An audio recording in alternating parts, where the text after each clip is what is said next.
The house buying and selling process is obviously fraught with danger, I suppose.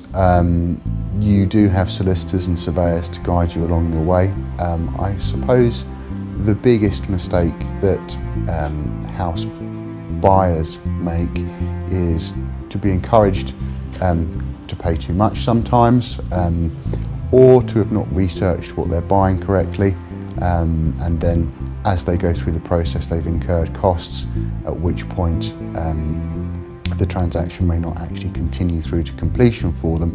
And if the estate agent that had acted for them had been a little bit more forthright and transparent at the outset, neither party would have incurred the costs that they had done for the unfinished transaction. I think for a seller, the biggest pitfall is actually not taking the time to qualify the estate agent that they're engaging. My best advice to sellers would actually be for them to take a little bit more time in considering the agent that they choose to sell their property. Maybe do some mystery shopping to see how they perform. Maybe do some research and ask for some testimonials. Maybe talk to some people that have previously sold if they don't know anyone that's previously sold through that company. And it doesn't just come down to who can do it the cheapest.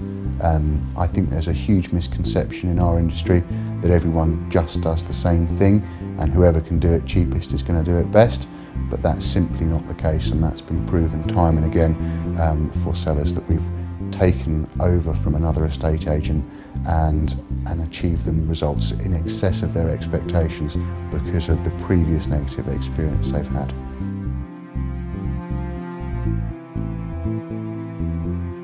I think also when you're having a market appraisal done, my advice to a vendor would be really interview the agent that you're meeting, really interview that sales manager or director or whomever you're meeting to really find out about the company. Don't just accept their presentation. Take the time, ask to meet members of staff, ask about properties that they've previously sold. Any good estate agent will tell you what percentage of the asking price they achieve on average for the sale of properties within that area. They should be able to give you hard comparables of other properties that they themselves have sold.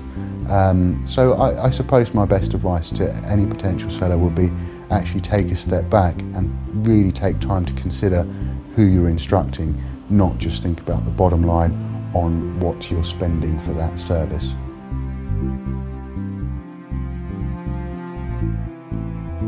We're all very proud of the Corporate Social Responsibility Award that we won. I think when we decided that we would engage with the community and sponsor schools, be involved with projects, we were all very keen to not just throw money at it for the sake of achieving a sponsorship deal here or something like that. The main thing about giving to the community, in my opinion, is engaging with the community and actually giving your time, and that counts for probably 10 times the funding. Getting stuck in, rolling your sleeves up with a school project, being involved as an Easter bunny or a Christmas elf for a couple of hours means a lot more than just writing a cheque, and that's, I think, where we have made a difference in terms of corporate social responsibility, not just sponsoring the local football team, but actually getting out there and training them.